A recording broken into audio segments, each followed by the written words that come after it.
So, welcome to yet another version of the episode of the Ooru Labs podcast.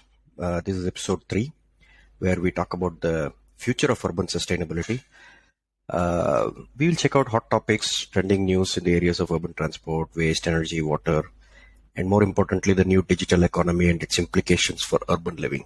So, we did one last week about the Altmo platform, so you would have heard about that, but we'll talk about the bus today because we covered the Bus Fest campaign in our CFAM newsletter. So if you haven't seen the CFAM newsletter, do check that out at cfam.substack.com. It comes out every week, Thursday, Friday-ish. We do a lot of non-motorized and bus and a little bit of walking, cycling, and many other topics are covered in that. We try to gather as many information as possible. But the Bus Fest campaign was interesting. It was organized by Urban Works Institute, headed by Shreya Gadepalli, who's with us today. Welcome, Shreya. Fantastic to be on this. Satya, thanks for inviting me.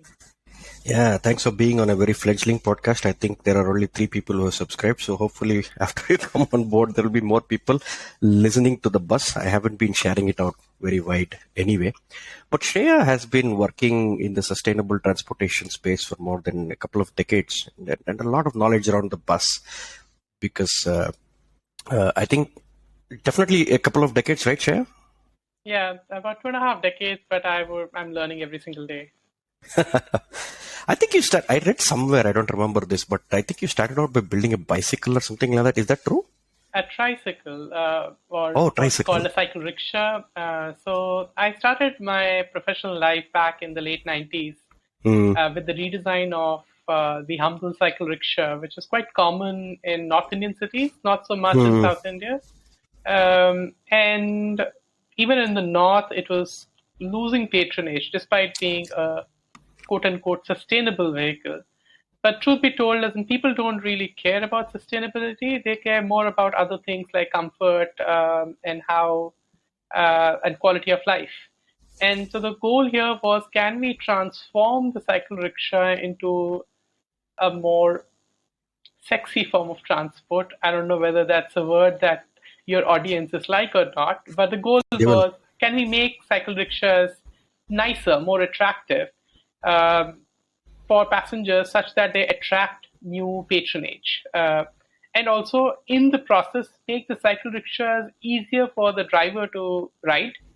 The cycle rickshaw, often called pullers, because they literally have to get off the cycle rickshaw and pull.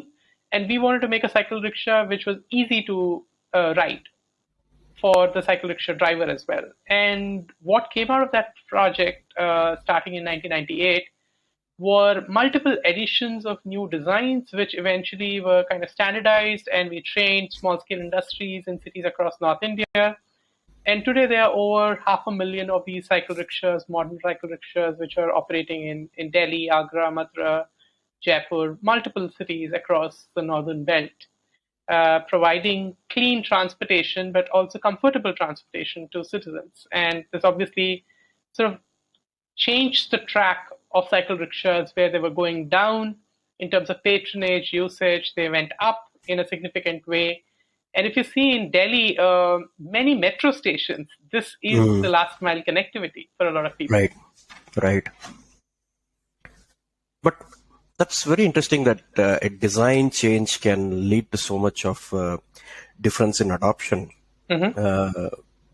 So, of course, there weren't any electric stuff then, and I guess you just worked on the seating or something. What made it more attractive? Yeah, and so, the seating was the biggest difference for passengers. The seats were lower than traditional cycle rickshaws. They were wider, more comfortable. So it was easier to get into the rickshaw, sit in the cycle rickshaw.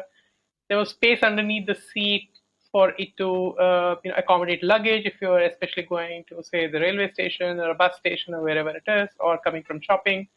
And the whole rickshaw itself was at least a third lighter than the older rickshaws, which meant that it was easier for the driver to pull. The frame was tubular, which meant that there was less flex and hence less energy required to just overcome the flex of the vehicle.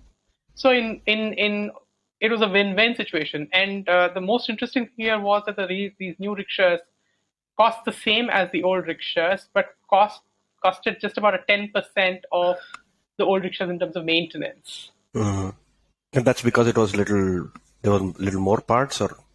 The older rickshaw had more parts. It was typically just nailed together using wood and not very good quality wood. And therefore, there was a lot of repair that was required very frequently. While these newer rickshaws had fewer parts, the frame was more robust, and therefore it required less repair.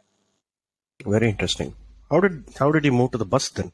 How long have you been working on the bus? Yeah, and so this is like a standard joke in my family that I keep progressing from one vehicle to the other. So I went up from rickshaw to the bus. Yeah, just bigger. It's a bigger bus, right? As in cycle rickshaw is a form of public transport, if you will, informal public transport, and bus was the next form of public transport that I moved into. And this was a time when very interesting things were happening in Latin America. Bogota had just launched Transmilenio bus rapid transit. Many cities in the world were kind of looking at it, and the goal that we had and of this international network that we had was, can we have a bus rapid transit system in every continent? And I was sort of this evangelist for bus rapid transit starting in around 2002, 2003. Going around doing road shows for why Indian cities should have bus rapid transit. I remember we did over a dozen such workshops in cities across India, like in Delhi, Jaipur, Hyderabad, Ahmedabad, Chandigarh, like a whole bunch of cities that we went to and showed what was possible. And interestingly, a few cities sort of caught on. Even the Ministry of Housing and Urban Affairs, which was called back then as Ministry of Urban Development, a key officer there, one Mr. O.P. Agarwal, got very interested. And there was a big national program that started out of it through the National Urban Renewal Mission for bus rapid transit. And 11 cities were taken on for piloting bus rapid transit. And I worked quite closely with quite a few of them, starting with Ahmedabad, but also Surat, Rajkot, Indore, Pune, Pimpri, to sort of guide them on what a best practice in bus rapid transit could be. Where did that go, really? See, now the new kid on the block is the metro. What do you think has happened, and is there a shift? Are they still interested? Did that just go? What is the state? How is the bus being treated in India, really, now? Unfortunately, we've missed the bus. Right, figuratively, literally. Well, even though buses make imminent sense, and it was great that at least under the National Urban Renewal Mission, there was a big push for buses and bus rapid transit, both of them. So first bus rapid transit, actually, starting in around 2006. But around 2009 onwards, there was also a big push for having new fleet come into Indian cities through a bus program under the Ministry of Housing and Urban Affairs, back then called MOUD, or Ministry of Urban Development. And that was, I think, a fantastic start. We had over 20,000 new buses come into Indian cities. This was like a big impetus for improvements in buses. Obviously, not everything was rosy. Like some cities did better than others. There are many Indian cities where you just don't have buses. Surprisingly, you have cities which are million-sized and they have no buses. Sometimes even 2 million-sized cities have no buses, or sometimes informal services with minibuses and such. But that's the truth in Indian cities. You would be surprised that the total number of formal urban buses that are operated in India is just marginally more than those operated in the city of Beijing. Seriously? All over India. Yes. My God. So, the total city buses all over India, which is Delhi, Mumbai, Kolkata, Chennai, Bangalore, Hyderabad, all these cities, and more, put together. There are, right, together, have just a little more, which is about 35,000 buses. And Beijing has close to 30,000 buses in operation. So it's bizarre that we have so few buses in India, and a lot more needs to be done. Yeah, but why is it pitted against something else? Why can't it be you have trains, but you have buses, right? You have, so, Absolutely. right. So VRTS is one thing. It's on a fixed line and you have a determined route, but the bus, I tend to think, would definitely have far more reach, right? I mean, you always say there's a last mile, there's a last mile. I'm sure the bus last mile is a lot better than a train last mile for anyone, right? Why do Absolutely. cities treat it like this? Why do cities treat the bus? Is it infra dig? Is it looked at like, what is it? So multiple things here. As in, first of all, you're absolutely right. There are very few cities in the world which have actually more passengers on train than buses. If you take London, London had the first underground in the world, has one of the largest networks, over 400 kilometers in the core, and if you look at the extended London, Greater London, then it's over 1,000 kilometers. Yet the buses which are there in London have more passengers daily than what the rail does. Now, I'm not trying to pit bus versus rail, but the fact of the matter is buses play a very critical role in cities' transportation. Longer trips oftentimes are more convenient on a rail, but medium to short distance trips are much more convenient when it comes to a bus. Plus, bus also acts as a very good complement to a metro rail. So, the whole idea that a bus is just a feeder to a rail, I think, is misplaced. Buses Hmm. are a standalone transport mode, and we should be seeing them as a complement rather than as being just an extension to metro, where metro is primary, if you will. Right. Why is that? Because everybody I seem to say that I need a bus service to this metro. Most of the bus requests seem to be I need a bus route to the metro that is nearby. It doesn't seem to be the, in the people's mind, the bus is looked upon like a last mile, and I don't think that is efficient of a bus to do the last mile. Now, I'm sure the the earnings will be lesser if they do last mile, right? That's right. I think there's a role for last mile and a role as a standalone service. So if you look at Mumbai, which I think amongst Indian cities has actually had good integration between bus and rail. So not the metro, as in metro Hmm. is the new kid on the block, Right. but Mumbai has had a very well-functioning local train service. And the BEST buses and the local trains actually have quite good integration. You have very easy access as soon as you get out of the rail station. You can actually get into a bus. It's one of the first things that you actually see to get into. And a lot of people actually use this as a complementary service, if you will. Now, unfortunately, the same thing has not happened in other cities, and certainly not with the metro, not even Mumbai Metro for that matter.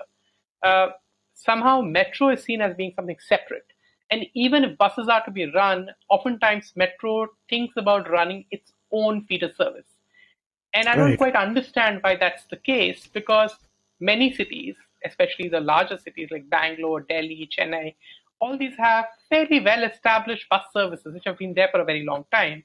And there's no reason why the two of them should not be seen as being part of one whole rather than as two separate systems where one is um, subservient to the other, if you will, or as Mm. doing a part role under something else, right? And that's the imagination that we have.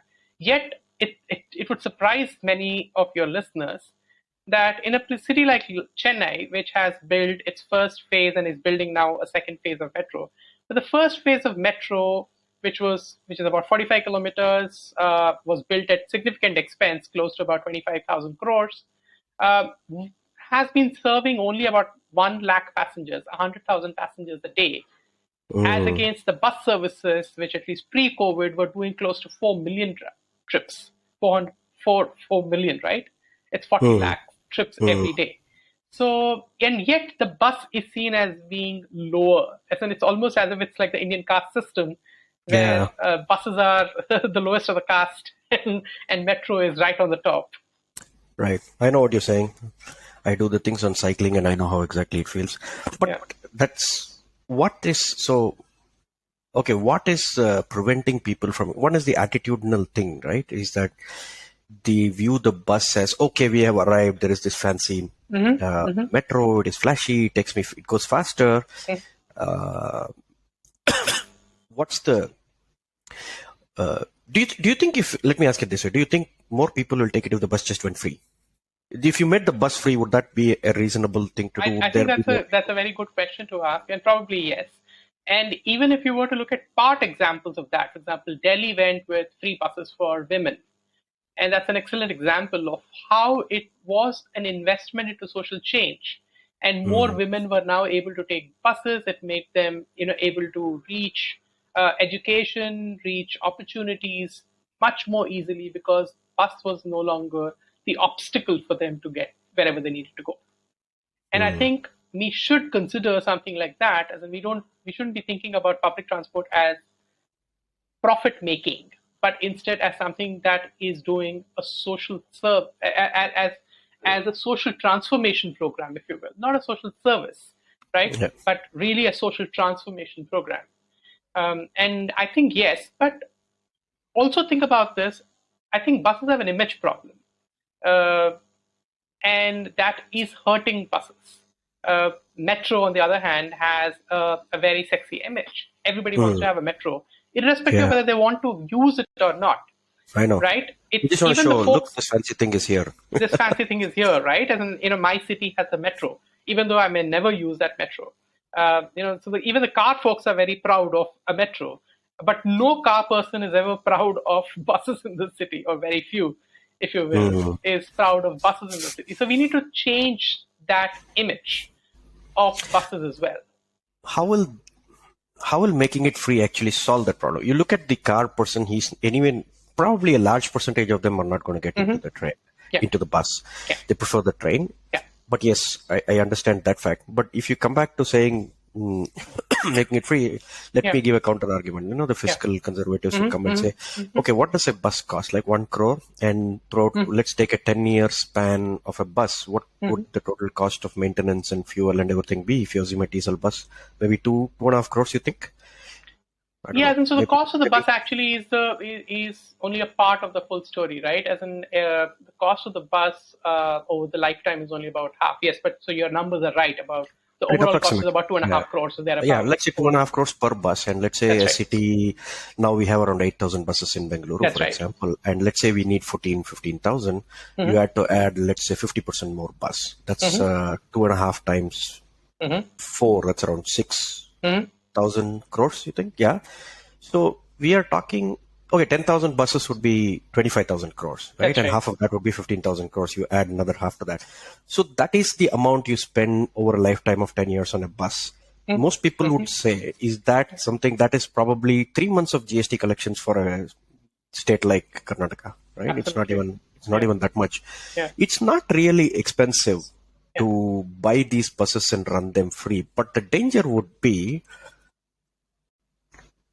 would that get people to treat it for granted? Would the service quality start getting lower? What is the state capacity to keep the service quality as a service? And I don't know how many of the cities you think have done that. It seems to me that everybody has to pay.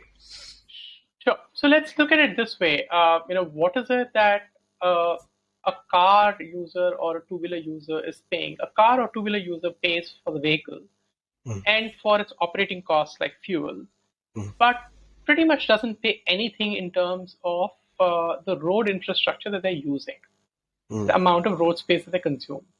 Now, immediately somebody who does own a vehicle would say, I paid road tax. But ask yourself how much that road tax is.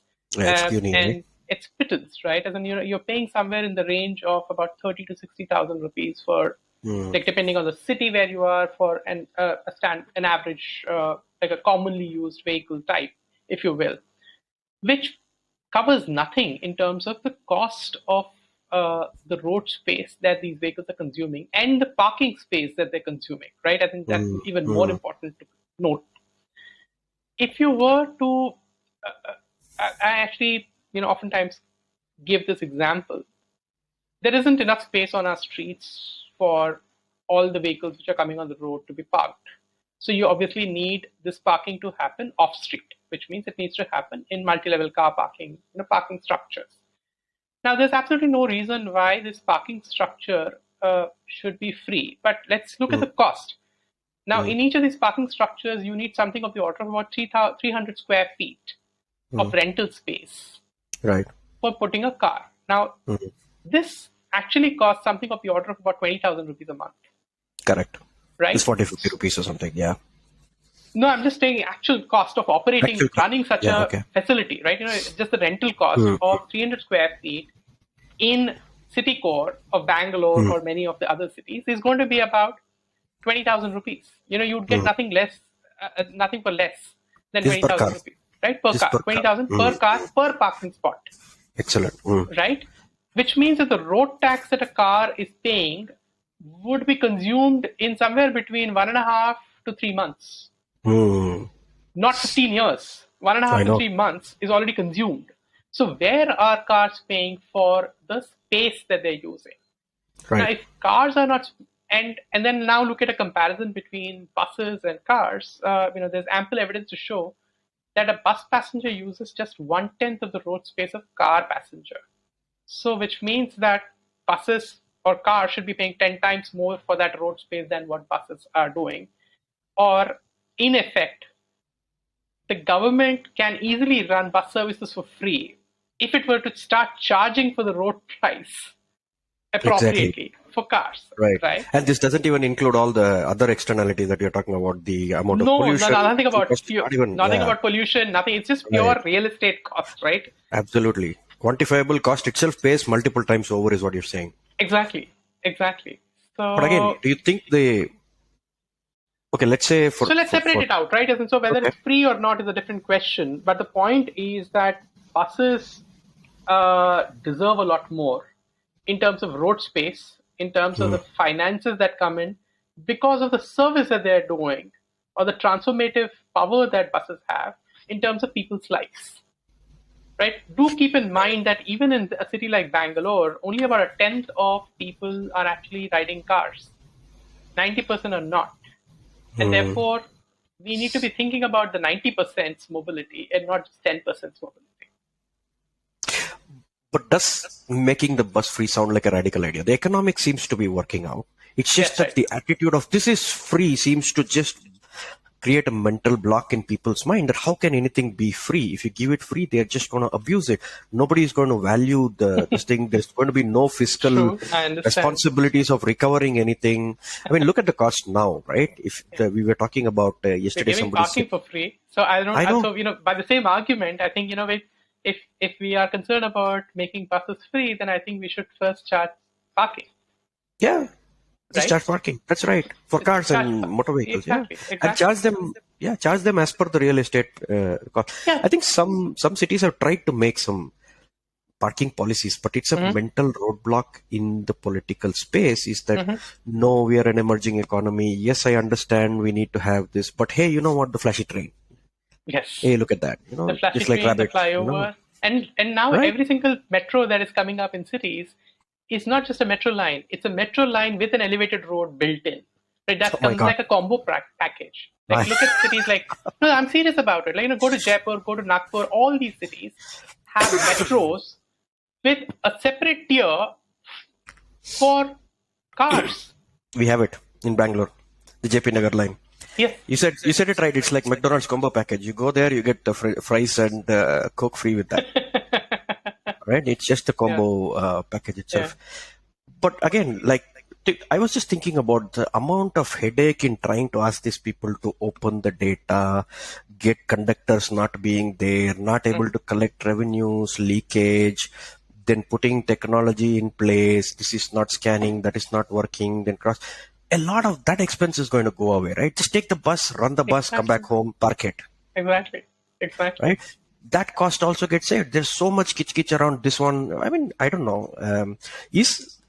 I think it depends on how the people want to look at the bus. So that brings me to this whole attitude. Actually, I'd like to propose something else here. Tell me. Rather than buses being free, how about having deeply discounted passes, which are available for everyone? And depending upon your economic position, maybe they become free. But what you have principally is that every citizen essentially gets a pass. And let that pass be no more than 1,000 rupees a month, maybe 500 rupees a month. There's still a certain value that people have because they're paying this 500 rupees. But also look at human behavior. Once you've paid that money, now you feel,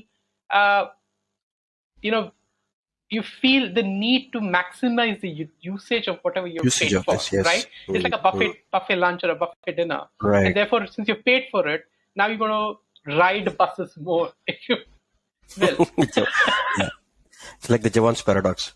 Right, exactly. Yeah. The more efficient you and make therefore, it, the I think more we you should want be to pushing for more bus passes, and I think some work is happening in some cities, but passes are extremely expensive for what they can actually be in reality. I do realize that the European countries have better public transport services, bus, train, whatever it is, but they're quite expensive. I think relatively, India is quite cheap, right? India is cheap, but then also you need to look at the purchasing power parity, right? And then you can't just compare a London with an India.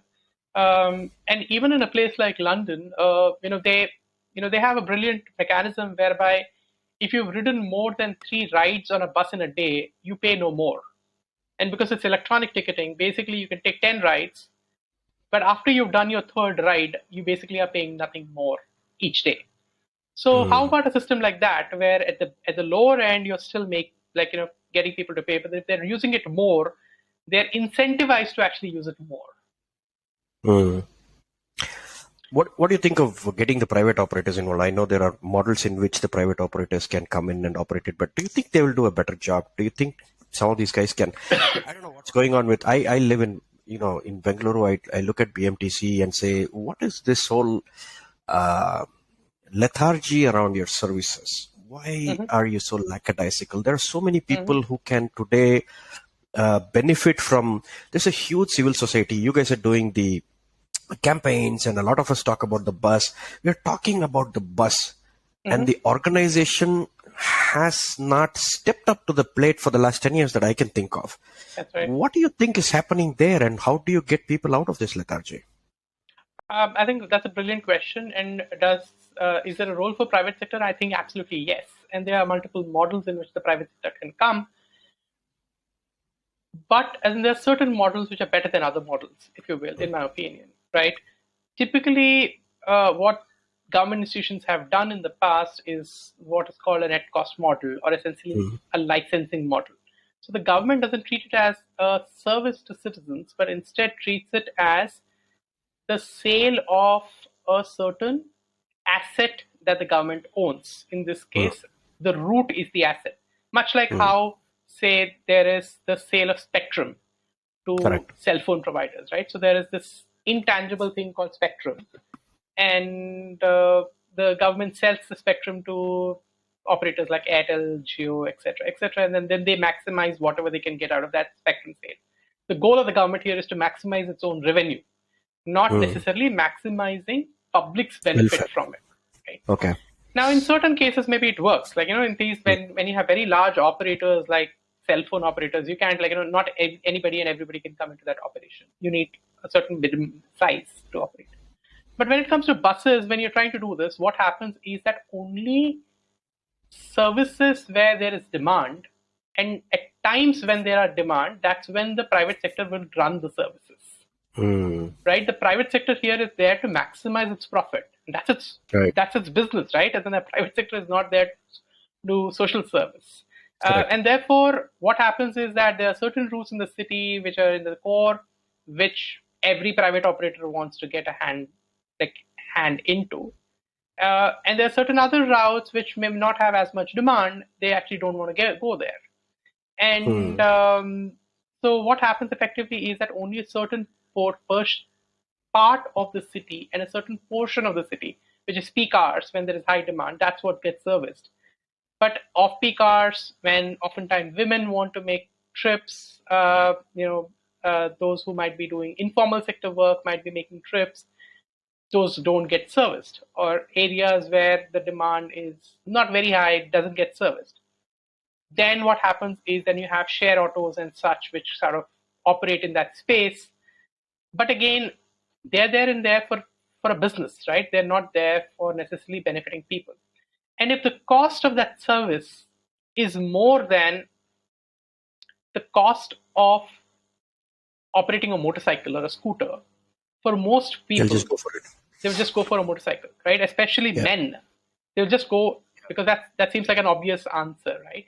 So in my opinion, the fare of the bus should be half or less of the marginal operating cost of a motorcycle, not even equal to, because there has to be a certain benefit, like a clear magnet that attracts people from a fair perspective, if you will. Now, this isn't to say that you need, like, there also has to be quality.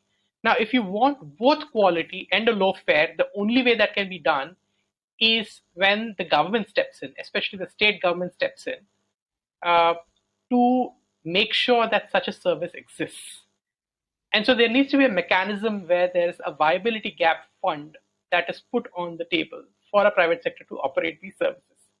And one of the better models, in my opinion, which does this is what is called the gross cost model, or where the government is taking the service of a private sector operator. So the private sector operator has no operating risk. They are providing their bus, they're providing their driver, and they're getting paid per kilometer to operate their bus on a certain route that is planned by the government. And so here the government takes the onus of ensuring that there are services at all times of the day in all parts of the city, they're frequent, etc., which means that they are ensuring that people have mobility rather than saying, I will just earn money out of selling a license. Right. It makes a lot of sense. The revenue downside for the operator is not there, and hence you can have service level agreements with him and say, hey, you have to carry so many people, and hence I'm the giving you this much. quality levels can be Quality actually maintained, right? And this has been done in other cities, like in Ahmedabad, starting with Janmarg, and then subsequently even in regular city bus services. This has become the standard operating model. And the government of Gujarat actually has a very interesting scheme called the CM Bus Scheme, where the government gives, presently one quarter of the operating cost, or half of the viability gap, is given by the state government to cities to operate buses. Wow, that's good. I don't And I see think we such need to kind of start putting such models in place, right? Put also the risk. If you take the risk away from the private operator, and if you also take the risk away from the city, right? The agency which is operating, it might be the municipal corporation in certain cases, like Ahmedabad, it might be BMTC, or in case of Bangalore, which is still a state operating entity. But take the risk off, but monitor the service quality levels, right? I don't know if they still have that capacity internally to monitor the service quality. Maybe they do. Some So of I don't them think do. it's BMTC's job here. So you need a separate entity. And I think BMLTA, in Bangalore's case, is an excellent agency which can be the monitor now. So give BMLTA the money, and BMLTA monitors BMTC, but also other private operators, whether the service quality is maintained or not. And then they get the viability gap fund for maintaining that quality, right? As an essentially, they get paid per kilometer, irrespective of whether it's BMTC or a private operator. They just get paid per kilometer for maintaining certain operating quality. So the route contract isn't given out by BMTC. It is given out by BMLTA parallelly to BMTC. There is no route BMTC contract at all. As in the contract is only for hiring a bus with a driver and getting paid per kilometer for the operator. So what is the role of the BMTC there? The role of the BMTC is as one of the many operators in the city. They can be private operators, public operators, if you will. But the alternative, of course, is that I think it's extremely important that the monitor needs to be separate from the operator. Yep, I agree with you. You cannot be both the operator and monitoring yourself, right? And that's we know obviously why it's wrong. Right? it's like steering saying, and drawing cannot be done by the same guy. Exactly. It's like the lawyer and the judge is one and the same. You can't. Yeah. Yep.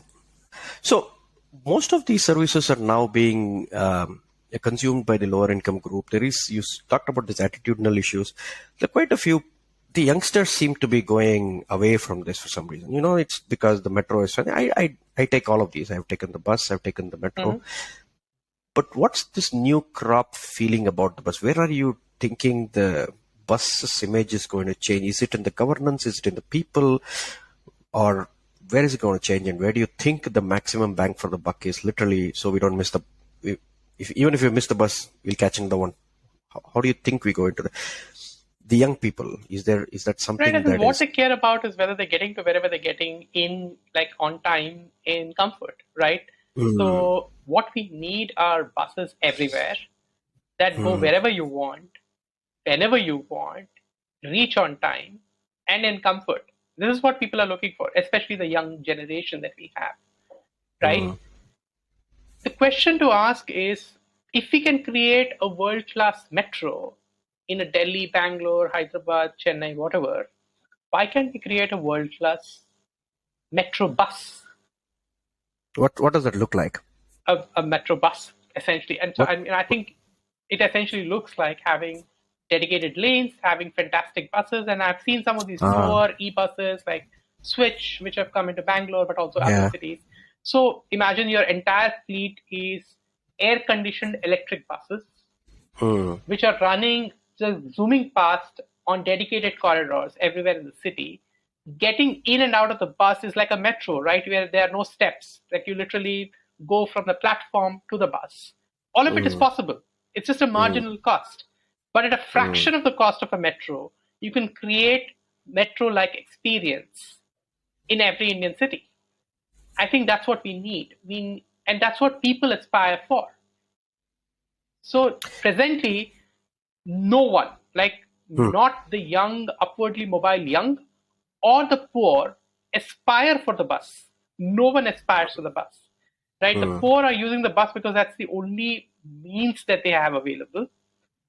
And the upwardly mobile are looking for alternatives. Can we change that? Can we make buses desirable? How do you think you can do that? You launched this Bus Fest or whatever. What is that? Yeah, the Buzz Fest, but essentially the Bus for Us initiative is essentially a step in that direction of changing the image of the bus, of where you show that future of what is possible and attract the attention of especially the young, to get them to then say, I love this, but it's not there. Give this to me because this is what I want. So visualize the service that you want to get into and then go and ask, because I don't see the current crop of administrators even thinking about the bus at all. They seem to be even worse informed on this. But of course, you're looking at faster corridors, which are definitely required. But it also, the flexibility of the bus is getting out of that corridor and getting into the... Right? And it's a win-win situation where you need dedicated where you're stuck in traffic, you want dedicated corridors, but the bus is not stuck like a metro on a track. It can get out wherever you want to provide that last mile connection, literally to your doorstep. So it is both the trunk and the feeder. I think this is something that we have to visualize and to show people how that works, because I've seen it work. There's a tram line in Stockholm which I used to take, and the buses used to share the tram line because it's a road and it's the share, and then get off the tram line when you get somewhere else and then go inside. So you get corridors where it is. You can get off and go on a normal road. The flexibility is just amazing. It's just that probably, like you said, we need a more aspirational bus, right? Yeah. I mean, we essentially need to merge two ideas here, which is the quality and the reliability of a metro with the flexibility of a motorcycle. And that's not to the home, but definitely close enough. Close enough, right? And then not exactly to your doorstep. And then it's extremely important that we have excellent walking, because that is the real last mile. And unless we create fantastic walking facilities, I don't think public transport is going to take off. Neither metro nor buses. And walking, not necessarily just footpaths, it could also be shared streets and things like that. Where all combinations, but essentially making walking safe and fun, right? Right. This is amazing. This has just been so insightful in terms of how people think. I don't think people get to listen to this and understand. Maybe we should do one more session a little later and deep dive into visualizing the bus a little more and kind of talk about little more of the model. I am just very disappointed with the lethargy of the authorities, the bus transport authorities. And I think one of the things you said I take away is, which is try and even out this field, get people to have passes based on their socioeconomic. Now it's possible with technology and UPI and whatever else, right? You can understand who should be given what. And that's what it was supposed to do, the direct benefit transfer or whatever it was. Give them those passes, get some nice operating models, and don't just get hung up on one agency and try and broad base that, right? And you need a neutral, that's the other thing. You need a neutral body who is not vested in that to be able to make these decisions. You don't want BMTC to be making the decisions, because then they're just another player and they're going to tweak it to what they want. And I think the larger interest of people are at stake. The urban mobility scenario has to be saved by the bus. And more the people start real. I think the fanciness might wear off. Don't you think, of the metro after a while? Like, yeah, It will. it's going to be a little older after a while. There have been situations in other countries where a metro has become something like the local train, if you will. I know, I've heard of New York metro subway jokes, which are literally like, they don't treat it very well. But of course, that culture is more, they prefer the car. They would diss anything that is public transport. And yet New York has singularly more trips by public transport than the rest of United States. Really? Otherwise, that city would have been dead, right, by now? Exactly, right? Look at Tokyo, 24 million, 36 million people in the greater metro area. And look at how of course, they have a lot of trains, but they do have buses. I think somewhere, I hope, let's come back and talk about this a little more. But it's been extremely insightful, Shreya. Thanks for spending the time today to help explain this thing. I hope more people can listen and understand. Let's deep dive into something else when you get a chance. And, my pleasure. Come back with the bus. Certainly. Take care. Excellent. Yeah, bye-bye.